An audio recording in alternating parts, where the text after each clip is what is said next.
Shot చేయగలంటే ఏం చేయమన్నాడు. ఆ రోజు పొద్దున్నే సింగిల్ షాట్ చేద్దామని ట్రై చేద్దాం అన్నాడు. సో వర్క్ షాప్ చేసినాము, ప్రాక్టీస్ చేసినాం కాబట్టి అది హెల్ప్ అయింది. 21 ఫస్ట్ 30 లో కొంచెం వచ్చింది, బట్ ఏదో బండి రావడమో ఏదో ఒకటి అయింది. యాక్చువల్లీ ఇది ప్లాన్ చేసింది సపోజ్ ఒక డిమార్ట్ లాంటి ప్లేస్ లో జనాలు అందరు ఉన్నప్పుడు వాళ్ళందరి ముందు ఇట్లా మాట్లాడుకుంటే ఎట్లుంటుందో అని విజువలైజ్ చేసుకున్నాం. బట్ మాకున్న సెటప్ కి అది కొంచెం బడ్జెట్ ఇష్యూస్ వల్ల అది కష్టం కదా. సో ఇది పర్ఫెక్ట్, ఇది బానే ఉంటదని ఖాళీ రోడ్ లో కొట్టిండే. So yeah, single shot 6.5 minutes 21 takes అయింది. We're very satisfied. దీంట్లో మీరు రైటర్ కూడా అంటే కదా, రైట్ చేసి రాసారు? రైటర్ అంటే నేను రాయలేదండి, ఎప్పుడు రాయలేదు. వాడు క్రెడిట్స్ వేసిండు అంతే. ఐడియాస్ ఇట్లే. ఇప్పుడు సపోజ్ ఫస్ట్ ఎపిసోడ్ లో ఆ మాస్క్ ఇచ్చే ఐడియా ఉంటది, సేఫ్టీ అని ఇస్తా. అట్లాంటివి చిన్న చిన్న ఏమైనా ఫన్నీ స్టఫ్, లేకపోతే ఒక పాయింట్ కి లీడ్ కావాలి. ఇప్పుడు సపోజ్ మన నీ వల్లే ఉంది కదా, నీ వల్లే. సో ఇంకా ఇప్పుడు సపోజ్ ఒకటే ఉంది అనుకోండి, లేదు దీనికి లీడ్ ఇట్లా పెట్టుకుందాం, మనం బీట్స్ పెట్టుకుందాము, ఈ బీట్స్ ఇవి పెట్టుకుందాము, దీంతో అది లీడ్ అవుతే బాగుంటది అని. అంతే. అంటే ఎక్స్పర్ట్ ఇంప్రూవైజేషన్స్ చాలానే చేస్తాడు. ఓకే, మేబీ ఉండొచ్చు. యాక్టర్ కావాల్సిన ప్లస్ పాయింట్ అది. Very very plus point. నాకు అదే లేదు, విచ్ ఇస్ వెరీ డిసప్పాయింటింగ్. నాకు లేదు లైన్స్ వైస్ అసలు. అంటే మీరు చిన్నప్పటి చేస్తారు కాబట్టి మీకు ఆల్రెడీ ఓకే ఉంటుంది, అట్లా ఫ్లో వెళ్తుంటే అట్లా. ఈమె ఎట్లా అంటే ఇప్పుడు డైలాగ్ ఇట్లా ఉందనుకోండి, అది ఇప్పుడు నేను అదే డైలాగ్ చెప్పమంటే నాకు కష్టం, ఎందుకంటే నాకు ఒక రిధం అలవాటు ఏంటది. ఈమె ఏ డైలాగ్ అయినా ఆమె రిధమ్ లోకి తెచ్చుకొని చెప్పేస్తుంది. మాడ్యులేషన్ రిధమ్ ఏదో ఒకటి. నేను వెళ్ళి అడుగుతా, ఇది అంత బాలేదు, నేను వేరేలాగా చెప్తా, అట్లా మార్చేస్తా. అది ఇంప్రొవైజేషన్ అంటున్నా. అంతే. ఇది ఒక డిఫరెంట్ వే, అదొక డిఫరెంట్ వే, అంతే. ఇంకోటి, మీ మదర్ తో కూడా బాండింగ్ బాగుంటుంది. మీరేమో ఇంట్లో ఉంటే ఫోన్ చేసి ఎక్కడ ఉన్నామా అంటే, లేదు నేను వచ్చి అమీర్పేట దగ్గరున్నానంటే, ఏంటి చెప్పకుండా వచ్చావంటే ఇప్పుడు వస్తావు రావని సీన్ ఉంటుంది. తర్వాత లాస్ట్ లో మీ మదర్ వెళ్ళేటప్పుడు కూడా చెప్తారు, సంథింగ్ ఇండైరెక్ట్ చెప్తారు మీకు, జాగ్రత్త చూసుకో. అసలు ఆ సీన్ ఏంటిది? అదే అండి, ఇప్పుడు ప్రతి సీన్ మోస్ట్లీ ఒకదానికి బిల్డ్ అవుతుంది. ఇప్పుడు నీ వల్లే ఎట్లయితే ఒక బ్రేక్అవుట్ సీన్ కి బిల్డ్ అయిందో, మేమేమనుకున్నాం 3rd episode లో వీడు ట్రాన్స్ఫార్మ్ కావాలి అనుకున్నాం. ఆ ట్రాన్స్ఫర్మేషన్ మల్టిపుల్ వేస్ లో వస్తే కొంచెం హిట్టింగ్ ఉంటది. ఇంకా మదర్ చాలా పర్సనల్ టచ్ కదా, మదర్ చెప్తే ఇంకా బాగుంటది అని. అండ్ ఆ దొరికిపోతున్న ఫీలింగ్, మదర్ వచ్చిందంటే వీళ్ళు దొరికిపోతారు అన్న ఫీలింగ్ కూడా ఇవ్వాలని. సో ఫస్ట్ ఇంటర్నల్ చెప్తుంది, దాని తర్వాత వీళ్ళు ట్రై చేస్తాడు, అవ్వదు. దాని తర్వాత అమ్మ వచ్చి ఇట్లా కాదురా, ఇట్లా ఉండాలి, నువ్వే చూసుకోవాలి మొత్తం అని అమ్మ చెప్తుంది. 2 సీన్లు ఈ ట్రాన్స్ఫర్మేషన్ కి బ్రిడ్జ్ లాగా అనుకొని చేసిన సీన్స్. ఒకటి, అండ్ మీ ఫ్రెండ్ క్యారెక్టర్ కూడా చాలా బాగుంటుంది.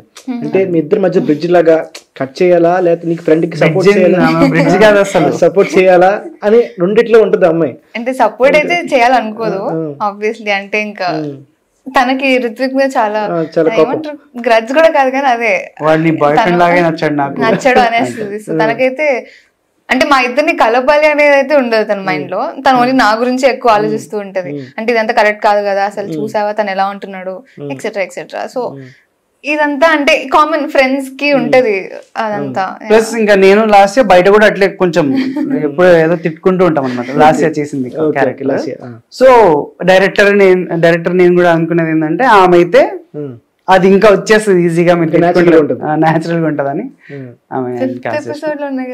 నెక్స్ట్ ఎపిసోడ్ లో ఇంకా ఉంటుంది, తెలుస్తుంది ఇంకా వాళ్ళిద్దరి బాండ్. సో అంటే ఎపిసోడ్ కి బాగా ఎంగేజ్ అవుతుంది ఆడియన్స్. సో ఇంకా ఎన్ని ఎపిసోడ్స్ ఉన్నాయి? 6 episodes, ఇంకా 2 రిలీజ్ కావాలి. సో అవి కూడా ఇట్లాగే ఫ్లో ఉంటుందా, వేరే మారుస్తారే, చేంజెస్ ఉంటాయి? ఇప్పుడు 4th episode లో ఒక పాయింట్ స్టార్ట్ అయింది కదా, దాని మీదే ఉంటది. ఓకే. సో అబార్షన్ అంటే సంథింగ్ ఇలా జరుగుతుంది ఇక్కడ, కాంప్లికేషన్స్ బయట ఇట్లా బాగా వైరల్ అయింది కదా మీది. బయట ఇన్స్పైర్ తీసుకుంటే కొన్ని మూవీస్ చూసి అవుతారు కదా, ఇంపాక్ట్ ఉంటుంది వాళ్ళకి, ఆడియన్స్ కి. అట్లా ఇదైతే ఇన్స్పైర్ అవ్వడానికి చేసిన సిరీస్ అయితే అస్సలు కాదు. ఒక ఇద్దరు కప్పులు ఒకవేళ ఈ సిచ్యువేషన్ లో పడితే వాళ్ళ జర్నీ ఎట్లుంటది చూడండి, అంతే. ఏం నేర్చుకోవాల్సిన అవసరం లేదు దీని నుంచి, నేర్చుకోకండి ప్లీజ్. ఓకే.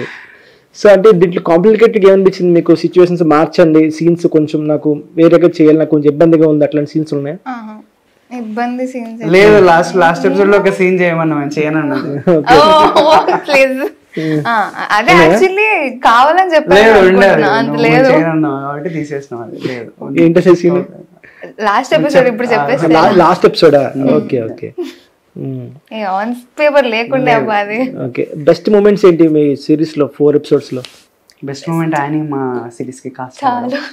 ఓకే, చాలా ప్రిపేర్ అయ్యి వచ్చాడు, ఇంటర్వ్యూస్ అలవాటు అయిపోయాయి నీకు. ఓకే, బెస్ట్ మూమెంట్ అంటే ఇది పర్టికులర్ ఈ మూమెంట్ అని అయితే చెప్పలేము. I think everyday on sets మేము ఏదో ఒక రకంగా బాగా అనిపించేది.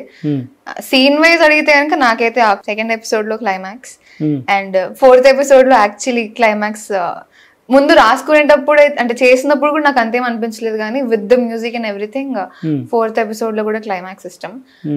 మూమెంట్స్ అయితే అన్ని డేస్ నాకు అంత అనిపించలేదు నేను, because I was the only one performing and I want like my performance much. So అట్లా. మీకు షూట్ లో చిన్న ఐడియాస్ వస్తాయండి అప్పుడప్పుడు. ఓకే, అది అప్పుడు చాలా ఎక్సైటింగ్ అనిపిస్తుంది, అంటే అరే బాగా క్రాక్ చేసినాం అనిపిస్తుంది. బట్ తర్వాత అది గుర్తుండవు అసలు, ఎందుకంటే ఫ్లోలో చేసేసినాం కాబట్టి. సో అట్లా ఒక బెస్ట్ మూమెంట్ అన్నట్టయితే ఏం గుర్తులేదు. Okay, everything was fun. ఓనర్తో కూర్చుని ఫస్టే ఏం చేస్తున్నారు మీరు అంటే ఇలా నిద్ర కూర్చుని చెప్తారు, నేను ఇక్కడ జాబ్ చేస్తాను అక్కడ చేస్తాను, అలా ఫ్లోలో వెళ్తున్నప్పుడు లాస్ట్ నువ్వు టీసీఎస్ కాదు కదా అని మీరు చెప్తారు. ఆ సీన్ గురించి ఒకసారి. అది ఇట్స్ వెరీ ఫన్. నువ్వు చెప్పు, ఇట్స్ ఫన్ సీన్. చేయగలుగుతా సీన్ అది? మీకు నచ్చిన సీన్ ఏదైనా? గుర్తు కూడా లేదు. తెలిపాను అండి, ఏజ్ 22. ఎందుకు లేదు? ఓకే, మీరు చెప్పు. సో అది రాసుకున్నప్పుడు పేపర్ మీద చాలా ఫన్ అనిపించింది, బట్ నేను చదివినప్పుడు వేరేలాగా అనుకున్నా. మేబీ నేను చెప్పిన తర్వాత తను చెప్తుంది, ఏదో కన్ఫ్యూజన్ కామెడీ ఏదో అవుతుందని. బట్ సింక్ లో చెప్పాలి అని మాకు కొంచెం లేట్ గా తెలిసింది. ప్రిపేర్ అవుతున్నాం మేము, చాలా ప్రిపేర్ అయినాం. సీన్ ముందు చాలా కూర్చొని ఒక బ్లూపర్ వీడియో కూడా ఉంటది. అంటే ఏమైపోతుంది అంటే ఇప్పుడు నేను మాట్లాడుతున్నప్పుడు మీరు మాట్లాడేది అనుకో, ఓవర్లాప్ అయినప్పుడు నాకు మీ వాయిస్ వినిపించేసి నేను మర్చిపోతా ఏం మాట్లాడుతున్నాను. సో ఒక లోగా మాట్లాడి ఈ ప్రిపరేషన్స్ అన్నీ నేనే. బట్ షార్ట్ తీయడం స్టార్ట్ అయినాక 82 టేక్స్ 90 దాకా వెళ్ళినాయిగా, 87 92 సంథింగ్ 92 టేక్స్ పట్టింది. బట్ మధ్యలో ఒకటి ఓకే అయింది, short okay in the sense just head దగ్గర ఎక్కడో మిస్ అయిందని చెప్పి మళ్ళీ చేసాం, గుర్తుందా? అదేమైందంటే 2 పార్ట్స్ ఉంటాయి దీనికి, టీసీఎస్ కదా. దాని తర్వాత మళ్ళీ ఊరికి దూరంగా ఏదో మళ్ళీ ఇంకో చిన్న డైలాగ్ ఉంటది. ఫస్ట్ టైం అనుకున్నాం ఈ చంక్ చేద్దాం సింగిల్ టేక్ లో అనుకున్నాం, చేసినాం, ఓకే అయింది. దాని తర్వాత మొత్తం చేయడానికి ట్రై చేద్దాం కదా, మళ్ళీ ఇంకో ఐడియా వచ్చింది. దాని తర్వాత ఇది కన్ఫ్యూజన్ లోకి వెళ్ళి మళ్ళీ అది సింక్ లో చెప్పడం, అట్లా మొత్తం 92 టేక్స్ అయింది అది. కానీ అన్ని టేక్స్ అయినా అని ఎప్పుడు అనిపించలేదు, ఎందుకంటే ఇట్ వాస్ చాలా బాగుంటుంది, ఫన్ కొట్టుకుంది. డిఓపికి కొంచెం ఇబ్బంది, బికాస్ ఆయన బెండ్ చేయాలి అంతా, సో ఆయనకు కొంచెం ఉండుంటది, ఇబ్బంది పడి ఉంటారు. కానీ మాకైతే ఇట్ వాస్ ఫన్. సో ఎక్కడ లొకేషన్స్ చేశారు ఇదంతా? సేమ్ ప్లేసెస్ అన్ని? ఇది వచ్చేసి మా ఇప్పుడు మేము రెంట్ ఉన్న ఇల్లు వచ్చేసి మా ఇల్లు. ఓకే, మీ సొంత ఇల్లు? మా సొంత ఇల్లు. ఓకే, మా సొంత ఇంట్లో పైన చేసినాం, కింద మా ఇల్లే ఓనర్ ఉండేది. సో అది ఇంకా మిగతావి సైనిక్ పురిలో కొన్ని. సో అంటే మన నెక్స్ట్ ప్రాజెక్ట్స్ ఏమున్నాయి? నావి మోస్ట్లీ డిస్కషన్స్ లో ఉన్నాయి, కొన్ని వస్తున్నాయి. బట్ యా కరెక్ట్ చూసుకునేది సిరీస్ ఉంది, చూడాలి. ఏం కాంక్రీట్ గా అయితే ఏం అవ్వలేదు ఇంకా. ఓకే, మీరు అని? నాదైతే హోమ్ టౌన్ అని చెప్పేసి ఒక వెబ్ సిరీస్ ఆహాలో రాబోతుంది సూన్. అది కాకుండా స్టోరీస్ వింటున్నా.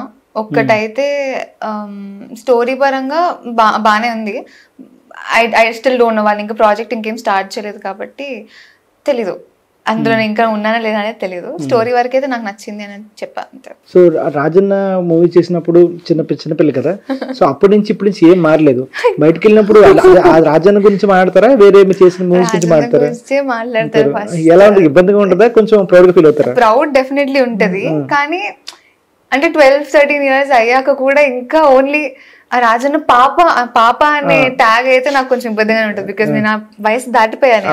కానీ ఇంకా వాళ్ళు పాపలని ట్రీట్ చేస్తుంటే అది కొంచెం ఇబ్బందిగా ఉంటది. కానీ ఇంకేంటి అంటే వాళ్ళు ఓన్లీ రాజన్న గుర్తు పెట్టుకుంటున్నప్పుడు అది చాలా గ్రేట్ ఇంపాక్ట్ క్రియేట్ చేసింది అంటే జనాల్లో. ఇప్పుడు దానికంటే మించి నాకు ఒక క్యారెక్టర్ వచ్చి దాన్ని అంటే సిల్వర్ స్క్రీన్ మీద అంటున్నా బ్రేక్ చేసే తప్ప మేబీ జనాలు ఇంకా అది మర్చిపోలేరేమో, లేదా